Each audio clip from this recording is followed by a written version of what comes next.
In July 1381, 100,000 peasants went up to London to visit the king. But this was no day trip, it was a revolt, the most violent political protest England has ever seen.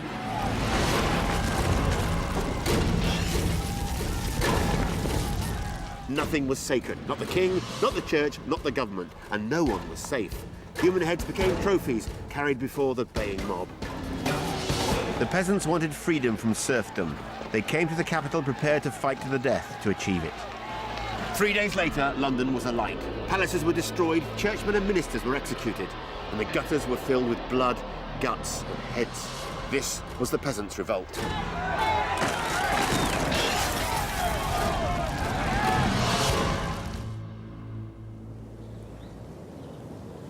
In the 1300s, life for the peasants really stunk. Under the feudal system, each peasant was tied to a lord. Some were serfs, little more than slaves, owned by the lord. Others had more rights, but still owed the lord's service. While it was tough on the peasants, it was great for the nobles. Owning serfs didn't just make a lord powerful, it made him rich. He could demand fees or fines if they moved away or got married. He could order them to work for nothing a number of days a week. And without the lord's consent, some peasants couldn't mill their own corn, educate their children, or have certain types of haircut. From the bottom of the heap, the peasants reached up to the man at the top for help. Richard II was a scion of the House of Plantagenet, and God's anointed representative on earth. But he was also a 14-year-old boy, and the peasants thought he might be manipulated by his advisors. This fueled their burning hatred of the nobility. The peasants had slow-burning, deep-seated grievances, but the revolt of 1381 needed a spark to ignite it. That spark was the poll tax. Yes, the Peasants' Revolt was the first ever poll tax riot, and it was a big one. It made the poll tax riots of 1990 seem like the teddy bear's picnic. The first ever poll tax was introduced in 1377 to pay for the war against France. In 1380, it was levied at 3 groats a person on everyone over the age of 14, except beggars. There was tax evasion on a massive scale, so the government sent out commissioners. When they arrived at Fobbing in Essex in May 1381, there was a riot. The Essex men dealt with the inspectors in the only way they knew how. They beat them to death, beheaded them, and put their heads on sticks, which they carried around like banners. The Peasants' Revolt had begun. The violence spread like wildfire north through East Anglia and south into Kent. On the first day, 5,000 people were involved in the revolt. Within 2 days, it was 10 times that number, and it kept on growing. The rebels forced their way into manors and towns demanding loyalty. If they didn't get it, they destroyed everything in their path. They burnt the legal documents listing who owned and owed what. They dragged out prominent men and beheaded anyone who wouldn't join them. They killed the clergy and hunted down the lawyers. For a week, the east of England was aflame. They threw open jails, sacked castles, and burnt manor houses to the ground. But if the rebellion was going to achieve more than just destruction, the peasants needed a leader. Sometime during the first 5 days of the revolt, an enigmatic and charismatic figure joined the cause. Wat Tyler. Legend says that Wat joined the campaign when he was interrupted by a tax inspector while tiling a roof. The tax inspector said Wat's daughter was older than 14 and should be paying poll tax. Wat's family said she wasn't. So the tax inspector tried to prove she was by looking up her skirt. This was an outrageous and insulting thing to do. Wat was so incensed, he joined the rebellion immediately. Tyler came from nowhere, yet became one of the most revolutionary figures in English history. But why Wat? And where and how? Well, we don't really know. Nothing survives to explain how an itinerant Tyler could become leader of such an enormous rebellion. We think he may have been a soldier who'd served overseas. He certainly knew how to motivate men. He managed to get a very ordinary bunch of peasants to strike fear into the hearts of the most powerful men in the land. Many serfs had fought as foot soldiers in the wars against France, but they'd never taken on the nobles before. It wasn't a fair fight. The nobles were trained warriors with state-of-the-art weaponry. Tyler's men were labourers, armed with whatever they could scavenge. What's this log? That's my hammer. Oh, wow. I haven't got a metal one, so I've got a wooden one. So because peasants didn't have their own weapons, they didn't own weapons. No, no. So everything's homemade, virtually. Anything we use to fight with would be agricultural weapons. This is a flail. That's very nasty. But actually for getting the chaff from the wheat. Oh, I see. Yeah. You whip it. I mean, imagine getting hit with that. I'm just imagining it now, yeah. This is a scythe. This is just for cutting wheat. Yeah. But as you can imagine, you could cut a log down with that quite easily. You could. Sorry about that, Roy. That's all right. I'm not a lord. I'm one of you. I'm a peasant. Actually, I feel really rude calling you a peasant. Is that what you were called? Well, actually, in those days they were called simples. You had your nobility and your simples. Didn't necessarily mean they were simple. No. But that's just the name that they had. It's not a great name, is it? You know? No. According to one chronicle, some peasants carried only sticks. Others old bows from which they fired arrows with just one plume. You've got a shield here made out of an old pizza. It might look a bit like that, but this is actually a buckler. It's very small, but it's used to move around. Oh, I see. You don't just stand it and try and hide behind it unless you're really small. And you can use it also as a weapon. The Chronicle said that among 1,000 men, it was difficult to find one that was properly armed. And this is? This is a glaive, sir. A glaive? It's made from a broken sword. This is the best weapon a peasant is likely to have. Yeah, because they wouldn't have had swords of their own, would they? No, no. If you had this, you'd probably have to sleep with it or someone would steal it. Really? Yeah. What tactics would you have used against the nobles? Keep them as far away as possible. Yeah, I've never actually had to fight one until the Revolt. In traditional warfare, peasants only fought each other, while the nobles went for men of their own rank. In a nutshell, what chance did the peasants have against the nobles? Not a lot.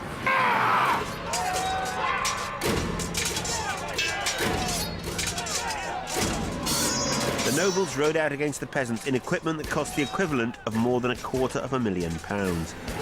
It's full armour of the period 1380. On the feet we have plate armour known as sabatons. Yeah. Protecting my shins are greaves. Protecting my knees are polins. Protecting my thighs are cuisse. Nice heavy breastplate. I've got one of those. Yeah. Spaulders on the shoulders. Yeah. These are bessigues to protect the armpits. Fan brace, rear brace and cutter.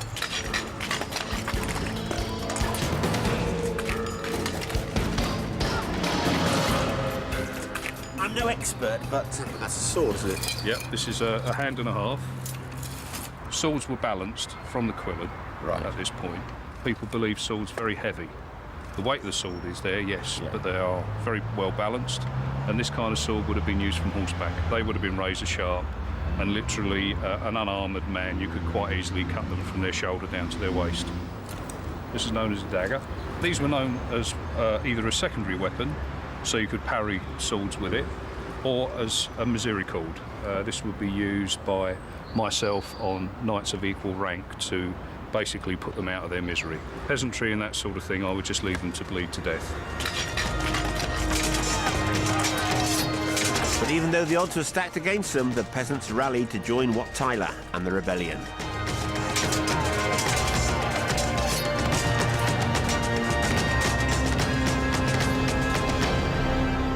The revolt gathered pace. If you weren't with them, you were beheaded. But they weren't just a gang who went around attacking just anybody. They had real political aims. They wanted to change the system that kept the peasants at the bottom and the lords at the top.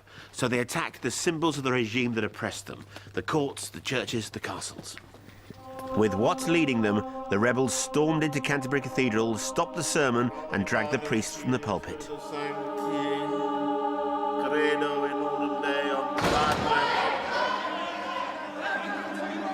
Then they freed a prisoner who had been locked up by the Archbishop of Canterbury called John Ball. He was a rogue priest, imprisoned for preaching that all men, peasants and nobles alike, were created equal. He joined the rebels. With Ball at his side, Tyler's campaign stepped up a pace. They demanded an end to serfdom and better rights for all. Tyler and Ball knew they couldn't change the way the country was ruled just by attacking a few local targets. They needed to get to the men who actually ran the country, the nobles, the politicians, the high-ranking churchmen. Above all, Tyler wanted to get to King Richard. Tyler hoped the young king was already on their side, and if he wasn't, well, then they'd persuade him. Around 60,000 people set out for London from Kent in search of justice and King Richard. Around 50,000 more headed down from Essex. The column coming up from Kent must have stretched more than 10 miles of men marching solidly. They carried nothing with them but their weapons. It only took them 2 days to go the 50 or so miles to London, a good turn of speed. On the 13th day of the rebellion, the men of Kent arrived at the south bank of the Thames as the Essex men reached the north. London was a huge metropolis, home to more than 50,000 people. But now more than 100,000 rebels were surrounding it. The king had heard the peasants were massing along the Thames and came down from Windsor to appease them. It didn't work. The king travelled down by barge. The peasants lining the riverbanks bayed for the heads of Richard's closest advisors who they hated. Richard refused and fled back up the river. Rather than calming them down, the meeting fanned the flames of rebellion. The rebels were still loyal to the young king, but they were more determined than ever to get their hands on his hated clergy and nobles. When Richard left, the peasants decided to storm into London to find them. The only way in was across London Bridge. Built in 1176, it took 30 years to complete. It was strongly fortified, and at its centre was a drawbridge. Behind it on the London side was a stone gate. But even the mighty bridge couldn't stop the rebels. We don't know how the rebels got through. They may have tricked their way across, they may have threatened to burn the bridge down, they may have played on the sympathy of the Londoners. But whatever they did, the drawbridge was lowered and they streamed into London unopposed. For the next 3 days, the gutters ran red with blood, as the capital witnessed violence on a scale never seen before. In June 1381, a bloody riot was about to start in London town. 100,000 peasants had flocked there in a revolt sparked off by the introduction of the poll tax. They were demanding better rights and conditions and freedom from serfdom. For 14 days, they'd ransacked eastern England. Now London waited to see if similar violence would erupt as, under Wat Tyler's leadership, the peasants poured into the city. At first, it was a bit like an away day for these guys. Peasants up from the country in the big city. They probably spent hours gawping at the big, shiny buildings, marvelling at the lights and the expensive beer and the rude cab drivers. London was an amazing city to behold. It had immense buildings, some over 500 feet tall. It had innovative modern facilities, including 2 public lavatories. At first, the rebels were very well behaved. The Londoners welcomed them and, according to one chronicle, offered them various wines and expensive drinks. But by nightfall, the mood had changed. The rebels were no longer interested in sightseeing, but in rioting and murder. The first place they made for belonged to the king's uncle, John of Gaunt. It was an exotic pleasure palace, stuffed with treasures filled with the finest clothes and the richest food, the most luxurious opulence. It was called the Savoy. Situated on the Strand, where the hotel is now, the Savoy Palace was trashed. The rebels smashed the furniture, threw the valuables into the Thames and set fire to everything else. But they didn't steal anything. This was a political protest, not a looting free-for-all. When one man did try to steal a silver cup, Wat Tyler had his throat slit. The rebels attacked the inns of lawyers next door, although the lawyers themselves had all scrambled off, according to one chronicle, with the agility of rats or evil spirits. Then they went east to Clerkenwell, where they burnt down the headquarters of the Knights of St. John and released the inmates in the Fleet prison. Young Richard seemed paralysed, incapable of action. Holed up in the tower, his advisors were frightened of enraging the rebels. If we begin something we are unable to finish, there will be no stopping things until we and our heirs are destroyed, and all England is laid in ruins. But something had to be done. On the 14th of June, Richard agreed to meet the rebels at Mile End, a picturesque village east of London. According to reports, 60,000 rebels gathered there to meet the young king. Tyler Tyler was in high spirits. Backed by the men of Essex and Kent, he swore he would shave the beard off anyone who opposed him. At Mile End, the king addressed the rebels. "My good people, I am your lord and king. What is it that you want? What is it that you ask from me?" Well, quite a lot, actually. The abolition of serfdom, all feudal services ended, tied serfs to become free tenants, and an end to all trade restrictions. Oh, and a general amnesty for everyone. And incredibly, Richard agreed to all this, no problem at all, as long as all the peasants went home. But the meeting wasn't where the real action was. While Richard was promising the earth, Tyler and Ball sneaked out of the back. They didn't want to listen to talking heads, they wanted heads on sticks, one head in particular. The one belonging to Simon of Sudbury. He was the Archbishop of Canterbury and also the Chancellor of the Exchequer. He represented everything the peasants were rebelling against, the hypocritical church and the greedy government, in one bloated body. Sudbury, along with a lot of other nobles, was holed up in the Tower, supposedly the only safe place in London. Built for William the Conqueror 300 years earlier, the central White Tower was the ultimate fortress, with walls 15 feet thick and 90 feet high. It was impregnable, even with the most powerful siege engines. But the rebels just asked the tower guards nicely, and they let them in. Inside, they split into two groups. They ran through the tower looking for their victims. They overturned beds and rifled through wardrobes. They even searched Richard's room and scared his mother, according to one chronicle, with their foul language and filthy sticks. Richard's mother escaped from the rebels in the tower, but not everyone was so lucky. Simon of Sudbury was at prayer in the chapel with another noble. He greeted the rebels calmly. "Here I am, your archbishop, neither traitor nor spoiler." The two men were dragged out along with 4 others. They were taken to Tower Hill where, one by one, they were beheaded. It took 8 blows to take Simon's head off. After he was beheaded, Simon's head was stuck up on a pole at London Bridge. His body was taken away to Canterbury Cathedral to be buried. But his head is now here, in St Gregory's Church, Sudbury, Simon's hometown. And a fascinating relic it is too. Incredibly well preserved. They say it's because it wasn't buried underground, it didn't rot, it just sort of dried out. You can still see skin adhering to the skull. You can still see the horrible gashes at the back where the axeman tried to decapitate him 8 times. It's incredible to think that this is the head of a man who lived 600 years ago, a clever man. He was a papal nuncio, he studied in Paris. He witnessed firsthand the Peasants' Revolt. Sudbury was just one of nearly 170 people we know were beheaded that day, but the real death toll is probably much higher. The rebels ran riot. They killed anyone who wouldn't join them, or who they just didn't like. Lawyers, jurymen, tax collectors, followers of John of Gaunt, foreigners, all executed in the street. They dragged men out of churches and beheaded them on makeshift blocks. They even killed each other, using the riot as an excuse to settle old scores. They became, as one chronicle put it, a cursed mob who feared neither God nor man. Confronted by such bloody chaos, young King Richard was too frightened to act against the rebels.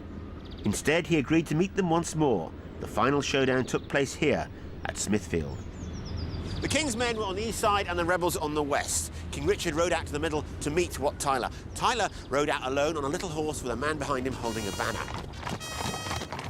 Tyler called out to him, addressing him as brother, and shouting out the rebels' demands. Once again, Richard agreed to everything if the rebels would just go back to their homes.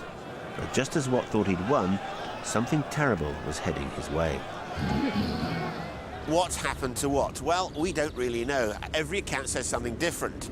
Some say that Tyler drank beer and spat in the king's face. Some say that one of the king's men insulted Tyler, who rode back into the king's troops with his knife drawn. He tried to kill the king's men tried to kill him. Tyler tried to flee on his horse, but they grabbed his bridle, got him to the ground, clustered around him and stabbed him in the throat, or stabbed him in the chest, or stabbed him in the field by Smithfields.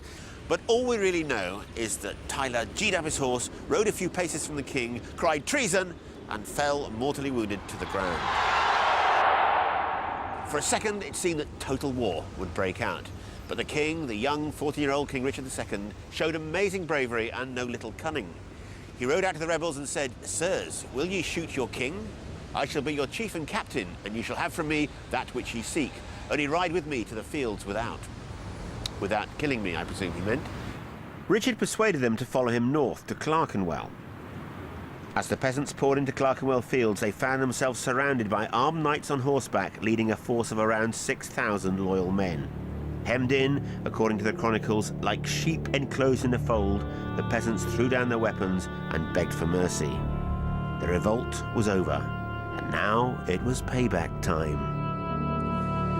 It turned out that Wat wasn't dead at all. He'd been taken here to St. Bart's Hospital, where his wounds were being treated. When the king's men found this out, they went to the hospital, dragged him out of bed, and beheaded him. The rebel movement was literally decapitated. Sudbury's head came down off London Bridge, and Watts went up. A month later, he was joined by his old companion, the rebel priest John Ball. Their heads were smelly, dripping signs warning people not to mess with the authorities. According to official records, Tyler and Ball were two of only 110 rebels beheaded. But other chronicles say that as many as 7,000 were executed. In the 20th century, mass graves containing their headless bodies were still being discovered.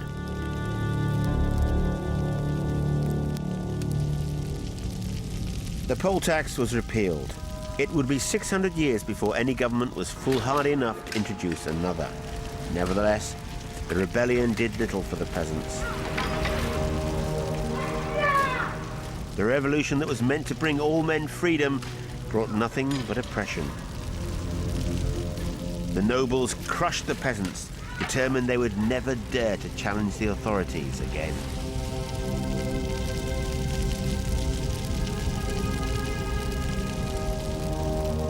And what about Richard? Well, he would grow up and grow so unpopular he'd be deposed and then murdered. And you can't help feeling he deserved it. The peasants had trusted him, but everything they'd been promised was forgotten. Serfs ye are, Richard said, and serfs ye shall remain. And ye shall remain in bondage, but not as before, but incomparably harsher. Their hopes of freedom lay crushed, bloodied, and beheaded.